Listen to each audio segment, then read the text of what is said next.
Hey everyone, so in this video, I'm going to show you how to use your Doordash credits. So this is going to be particularly useful for individuals who, let's say that you receive Doordash credits from your Chase Sapphire Reserve. Either way guys, this video is going to be short, sweet, and to the point, but let's go ahead and get started. There's not going to be a lot of steps involved.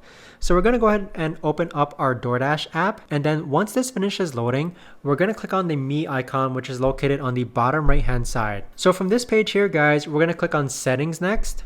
And then from here, you want to go ahead and scroll all the way down to where it says Payment. And then from here, you want to go ahead and scroll all the way down to where it says Doordash Credits.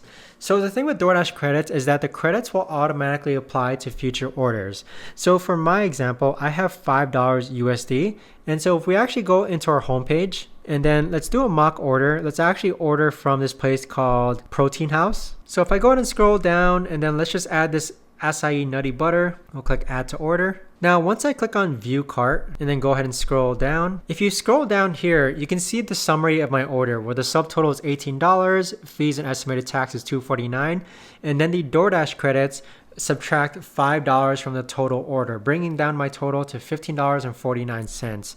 So that right there, guys, is the best and easiest way that I know of to actually go ahead and use your Doordash credits. If you guys know of a better or easier way to actually do this, let me know in the comments down below. I would love to know. But thanks so much for watching everyone, and I'll see you guys all in the next video.